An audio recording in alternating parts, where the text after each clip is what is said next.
Hi friends, it's Sally. So today, I'd like to talk to you a little bit about your adult child and parental alienation. It's very upsetting because no matter what you do, you cannot get through to these children. And you're not going to be able to. I'm just going to be honest.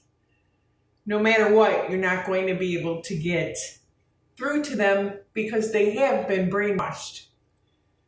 Now, any kind of parent that is a good parent understands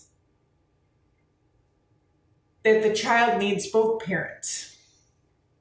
That was not in my case. I've been going through this now for 6 years. And let me tell you, it's not a good time. But you have to be kin to whatever you teach. So the Lord will take you through things that you'd rather not go through. My case was everything came crashing down in my life because as soon as you pick up your cross, you're about to die. That's all I could say. Everything started crashing around me. My job started crashing around me. My living situations, my car would die. Every time I would buy a new car, it would die.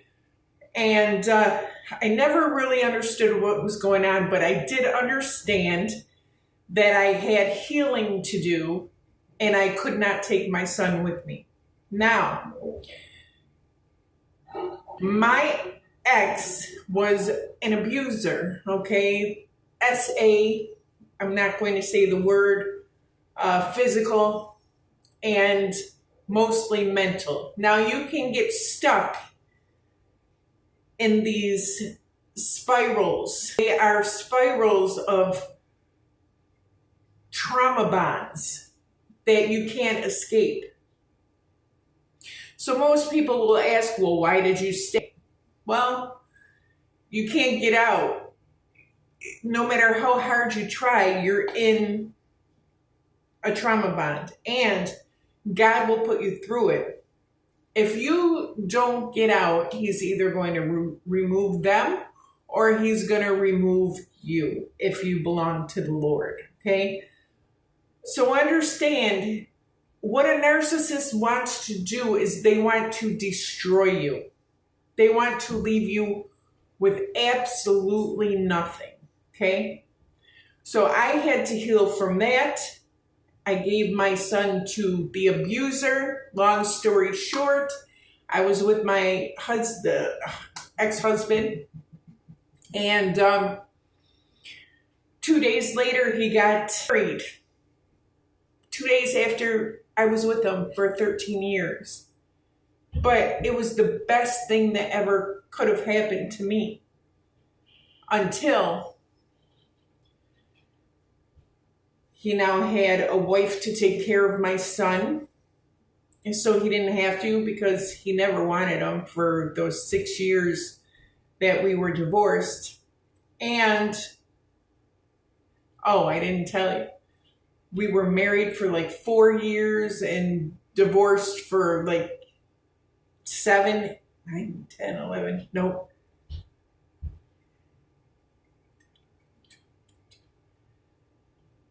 8 years, something like that. So I stayed for the divorce. Talk about a trauma bond, okay?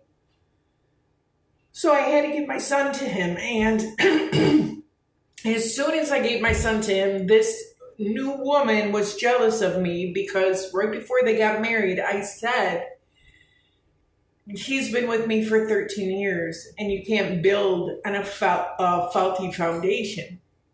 Well, now she wanted to make my child hers. And because I didn't have a car, they looked at me like less than, and they would not help me with any kind of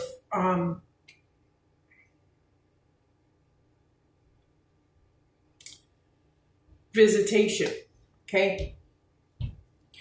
So,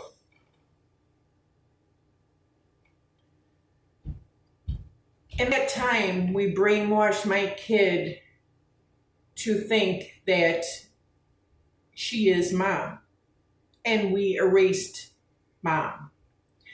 My son doesn't even text me back. As a matter of fact, today he's graduating from high school. I am not going to walk into a lion's den, nor am I going to let my son disrespect me any further. They didn't call me for a prom. They didn't tell me when the graduation was, and I washed my hands. There's nothing I can do, because people are going to treat you how they see you, but you are going to treat yourself how you see yourself. And when you know your worth, you do not deal with these things lightly, okay? You guys can get through this. You can get through it. It's like a nightmare, a never-ending nightmare. But you know what? Sooner or later, those kids are going to be of age. And they are going to realize who loved them and who was hurting them.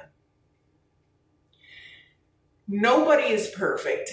I was not perfect. Okay, I was not the perfect mother. I was a single mother, 3 kids, waitressing and trying to keep food on the table, and I bought a little too many pizzas, and my kids were spoiled. They didn't want the pizza. All they wanted was video games and top notch, because you went from being a millionaire now to a single mother. That's what I dealt with.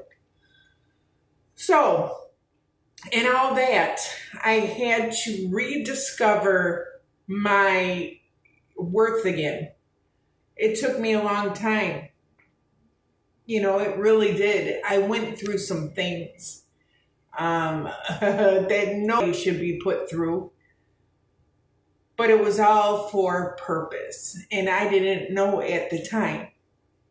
Now, there's a lot that I can teach you how to cope with this.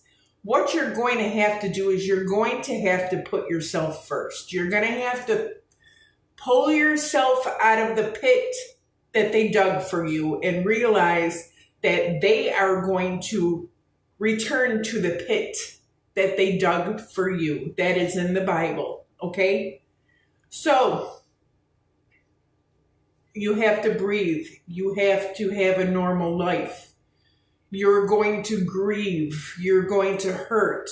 You're going to be angry. You're going to go through so many different things. So many different emotions. But you have to have control of your mind and control of your heart. You have to know who you are. And you have to know that God always has a purpose for you. Okay? He always has a purpose for you.